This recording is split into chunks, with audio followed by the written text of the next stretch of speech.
there today. We got a catering event by there. So we're seeing Commissioner, what's her last name? Structural Steels going up on the geometric and the crazy shapes. Yeah, so there you go. There's those little to see.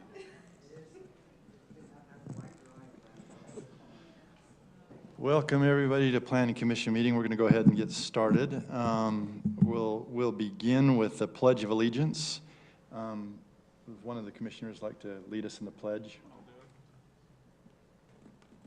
Okay, Commissioner Nuttall will do it, and then you can do the prayer. Jake? Okay. All right, please rise. I pledge allegiance to the flag of the United States of America and to the republic for which it stands, one nation, under God, indivisible, with liberty and justice for all.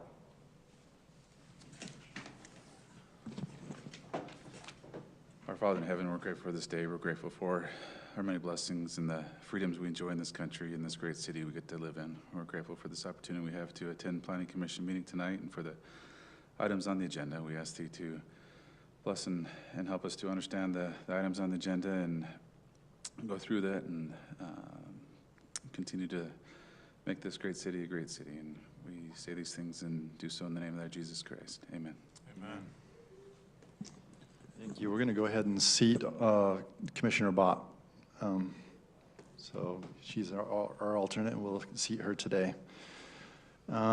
So we're going to start off with the consent agenda items. Items on the consent agenda are routine in nature and do not require discussion or independent action. Members of the commission may ask that any items be considered individually for purposes of commission discussion and or for public comment. Unless that is done, one motion may be used to adopt all recommended actions. So there are two items on the consent agenda, and I will accept a motion.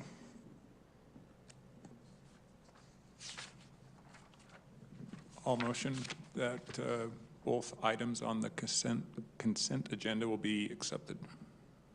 We have a motion. Do we have a second? I'll second. We have a motion by Commissioner Nuttall and a second by Commissioner Lake. All in favor? Aye. Aye. Aye. It's unanimous. Okay, we're going to go to action item number 3. Let me scroll down to the bottom here. While I'm doing that, let's see. My fonts change size all the way through this. Okay. Item 3 is consideration of a preliminary plat application and the authorization to utilize the transferable development right, TDR, to subdivide an existing 2-acre lot into 2 1-acre lots located in the A2 TDR receiving site. Sean. Thank you, members of the commission. So this is a 2-acre parcel that's part of the Walters Estate subdivision. The property is zoned A2 and it already has a TDR receiving site overlay approved for it. There's one home on the property now, and the applicant is requesting approval to use a TDR, which does require city council approval, and approval of a preliminary plat for the split for the 2 lots, which requires just the planning commission approval. This one's, the history on this is, just to give some context here, typically when a TDR receiving site is approved, typically it's approved with a plan that says this is what the subdivision's going to be, so there's some expectation of it. This one happened to not be the case. They approved the TDR overlay for a large area without a plan, and so they're coming back now requesting approval for the ability to use a TDR to subdivide the lot. The Maple Glen subdivision, which is just to the north, was developed in 2015 and is primarily 1-acre lots with the use of TDRs. And the little dashed line in blue, that was a larger lot that they then came back later with the TDR and approved to subdivide that into 2 1-acre lots, similar to what's being proposed on the subject parcel. So this has been done in the vicinity fairly recently. This is the general plan that just shows all of the area in the blue hash as the TDR receiving sites, including the subject lot. So this is the proposal. There'll be the new building lot would be to the north of the existing home there on 1800 East. The TDR ordinance indicates that once a TDR receiving site has been approved, that the property owner is eligible to use a TDR, subject to the following criteria.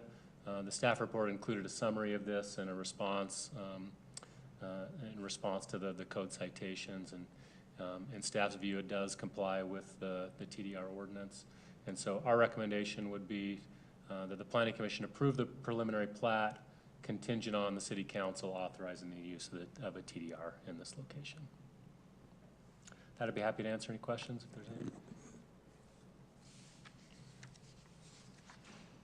Sean, on the design, the new piece is like a big L with the part going in the backyard. That's just in order to ensure that both lots meet the 1 acre.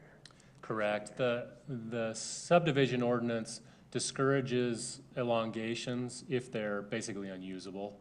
So if this was thin, a thin piece that basically was unusable, we'd have a concern. The piece is almost 70 or 80 feet wide there, so you could use it for a number of, accessory buildings, landscaping, et cetera. And if you look at some of the lots in that area, they've done similar things just to the north of it, so we felt that it was still in compliance with the recommendations of the subdivision ordinance.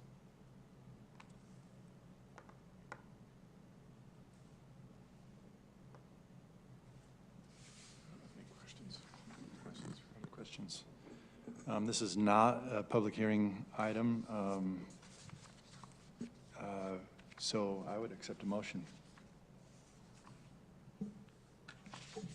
I'll go ahead and motion that we recommend approving the preliminary plat contingent on the City Council's authorization use of a TDR. We have a motion. Do we have a second? I'll second. We have a motion and a second. All in favor? Aye. Aye. So the motion was by Commissioner Lake, the second was by Commissioner Nuttall, and it's unanimous. Okay, that's all we got tonight. That's all we have.